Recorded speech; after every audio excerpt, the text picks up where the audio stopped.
Hello, Thomas. We're very happy to have you here in Mannheim at Leica.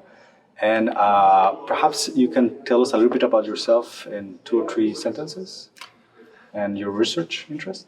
So I'm a researcher in France, in Paris, in the Cardiovascular Institute of Paris, looking to understand the physiopathology linked to vessel patterning and vessel behavior in disease models, specifically into neurovascular pathology such as stroke, tumor like gliomas, which are primary tumors of the brain, or also arteriovenous malformations.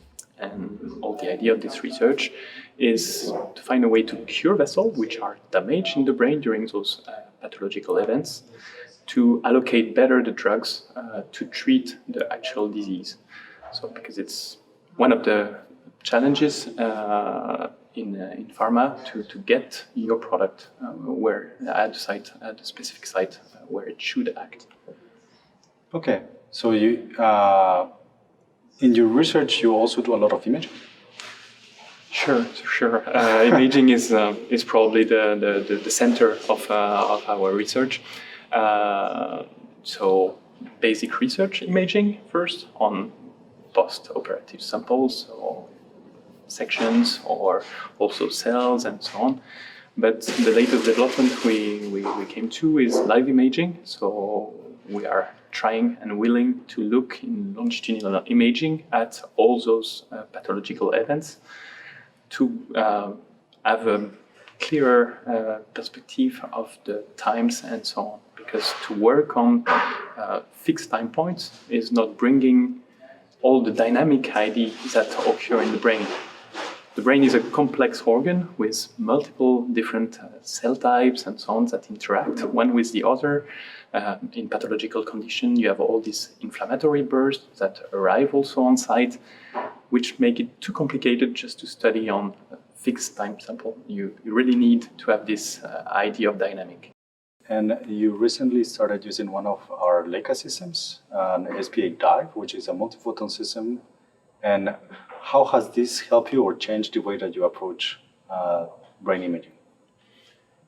It completely changed the approach, clearly.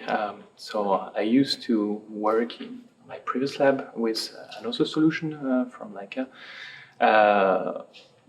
which was implicating to change filters. So basically, we were restricted to the filters, and with all the new models we are working on, which will need 5-6 different channels to visualize at the same time, filters was no longer a solution. We could not image all those information together, which was really a pity. The DIVE system with the Fortune really changed radically what we could see. Basically, we can narrow the windows to 10 to 20 nanometers with those tunable detectors, which is fantastic to imagine looking at, for example, the rainbow mouse, where you will have a GFP, a YFP, or RFP, and a CFP. All that you can perfectly divide the picture without to have to do the classical linear unmixing we were using in the past and these kind of things. Also, the other nice information for a vascular biologist is to be able to look at collagen fibers for all the structural aspect of the brain. So we can look at the vessels, but also the collagen at the pial surface, so the surface in the meninges.